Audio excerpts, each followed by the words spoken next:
Hi friends, അസ്സലാമു അലൈക്കും. Welcome to JM triplets.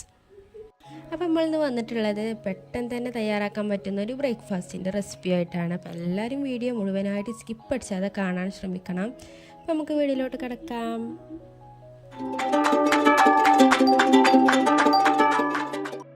അപ്പോൾ അത് ഞാനിവിടെ ഒരു ബൗൾ എടുത്തിട്ടുണ്ട് കേട്ടോ. ആ ബൗളിലേക്ക് നമുക്ക് 2 കപ്പ് ഓട്സ് ചേർത്ത് കൊടുക്കാം. ഏത് ഓട്സ് വേണമെങ്കിൽ ചേർത്ത് കൊടുക്കാം കേട്ടോ. ഈ ജസ്റ്റ് ഒന്ന് മിക്സിയിൽ ഒന്ന് പൊടിച്ചെടുത്ത് ഓട്സ് ചേർത്ത് കൊടുത്താലും മതി. നിങ്ങൾ ഇഷ്ടപ്രകാരം എങ്ങനെ വെച്ചാൽ ചെയ്യാം കേട്ടോ. അതിലേക്ക് 1 കപ്പ് വെള്ളം കൂടി ചേർത്ത് കൊടുത്തിട്ട് ഒരു 15 മിനിറ്റ് നേരം കുതിർത്താൻ വെച്ചിട്ടുണ്ട്. ഓട്സ് നല്ലോണം ഇവിടെ കുതിർന്ന് വന്നിട്ടുണ്ട് കേട്ടോ. നമ്മളിനി പൊടിച്ച് ചേർക്കണമെന്നുണ്ടെങ്കിൽ 15 മിനിറ്റ് നേരം ഒന്നും കുതിരാൻ വെക്കേണ്ട ആവശ്യമില്ല. കുറച്ച് നേരം വെച്ചാൽ മതി, ഒരു 2 മിനിറ്റൊക്കെ വെച്ചാൽ മതി. ഞാനിവിടെ ഒരു മിക്സിൻ്റെ ജാർ എടുത്തിട്ടുണ്ട് കേട്ടോ. അതിലേക്ക് നമ്മൾ ഓട്സ് കുതിരാൻ വെച്ച വെള്ളം കൂടി മുഴുവനായിട്ടൊന്ന് ഒഴിച്ച് കൊടുക്കുക.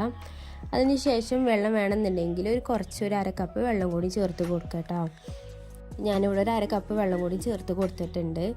ഇനി അതിലേക്ക് ഒരു 1/2 മുറി സവാള ചേർത്ത് കൊടുത്തിട്ടുണ്ട്, ചെറുതായിട്ട് അരിഞ്ഞത്. അതുപോലെ ഒരു 2-3 പീസ് ഇഞ്ചി കഷ്ണം കൂടി ചേർത്ത് കൊടുത്തിട്ടുണ്ട് കേട്ടോ.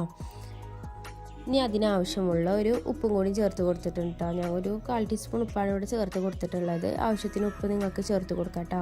നല്ലോണം ഒന്ന് മിക്സിയിൽ ഇട്ടൊന്ന് അരച്ചെടുത്തിട്ടുണ്ട്. ഇതൊരു ബൗളിലേക്ക് മാറ്റി കൊടുത്തിട്ടുണ്ട്. ഇനി അതിലേക്ക് നിങ്ങൾക്ക് ആവശ്യമുണ്ട് എന്നുണ്ടെങ്കിൽ കുറച്ചും കൂടി വെള്ളം നമ്മൾ മിക്സിൻ്റെ ജാറിലൊക്കെ ഒന്ന് ഒഴിച്ചിട്ടൊന്ന് ജസ്റ്റ് ഒന്ന് ഷേക്ക് ചെയ്ത് ഇതിലേക്ക് ഒഴിച്ച് കൊടുക്കാം കേട്ടോ. നമ്മൾ സാധാരണ ഉണ്ടാക്കുന്ന ഉഴുന്ന് ദോശ ഉണ്ടാവില്ലേ, ആ ഒരു രീതിയിലാണ് കേട്ടോ ഇതിൻ്റെ മാവ് വേണ്ടത്.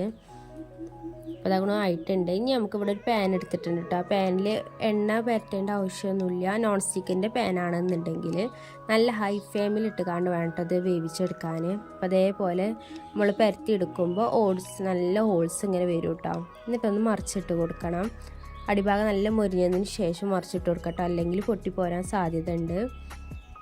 അതായിട്ട് നല്ല വെന്ത് വന്നിട്ടുണ്ട്. അതും കൂടി മാറ്റി വെച്ചിട്ടുണ്ട്. ഇതുപോലെ നമുക്ക് ബാക്കിയുള്ളതും കൂടി ഒന്ന് വേഗം ചുട്ടെടുക്കാം കേട്ടോ. അത് പെട്ടെന്ന് തന്നെ നമുക്ക് ഉണ്ടാക്കാൻ പറ്റുന്ന ഒരു അടിപൊളി ബ്രേക്ക്ഫാസ്റ്റിൻ്റെ റെസിപ്പിയാണ് കേട്ടോ. അപ്പോൾ എല്ലാവരും വീട്ടിൽ ഇതുപോലെ ഒന്ന് ട്രൈ ചെയ്ത് നോക്കണം. ആദ്യമായിട്ടാണ് എൻ്റെ ചാനൽ കാണുന്നതെങ്കിൽ സബ്സ്ക്രൈബ് ചെയ്ത് സപ്പോർട്ട് ചെയ്യാൻ മറക്കരുത്. അതുപോലെ നിങ്ങൾക്ക് ഈ വീഡിയോ ഇഷ്ടമായെങ്കിൽ ലൈക്ക് ചെയ്ത് നിങ്ങളെ ഫ്രണ്ട്സിനൊന്ന് ഷെയർ ചെയ്തും കൂടി കൊടുക്കണം കേട്ടോ. ഈ വീഡിയോയിൽ എന്തെങ്കിലും തെറ്റുകുറ്റങ്ങൾ ഉണ്ടെന്നുണ്ടെങ്കിൽ എല്ലാവരും കമൻറ്റിൽ ചെയ്യണം കേട്ടോ. അഭിപ്രായങ്ങൾ പറയണം, എന്നാലേ നമുക്ക് മാറ്റിയെടുക്കാൻ കഴിയുള്ളൂ. ഇൻഷാ അല്ലാഹ് ഞാൻ മാറ്റാൻ ശ്രമിക്കാം. അപ്പോൾ വീഡിയോസ് കാണുന്നവരെല്ലാവരും ഒന്ന് സബ്സ്ക്രൈബ് ചെയ്ത് സപ്പോർട്ട് ചെയ്യണം കേട്ടോ. നമ്മളിതിൽ 95% പേരും സബ്സ്ക്രൈബ് ചെയ്യാത്തവരാട്ടോ കാണുന്നത്. അപ്പോൾ എല്ലാവരും ഒന്ന് സബ്സ്ക്രൈബ് ചെയ്ത് സപ്പോർട്ട് ചെയ്യണം. ഇന്നത്തെ വീഡിയോ എത്ര ഉള്ളൂ കേട്ടോ. എല്ലാവർക്കും ഇഷ്ടമായെന്ന് വിചാരിക്കുന്നു. അപ്പോൾ നാളെ മറ്റൊരു വീഡിയോ ആയിട്ട് കാണാം. ബൈ.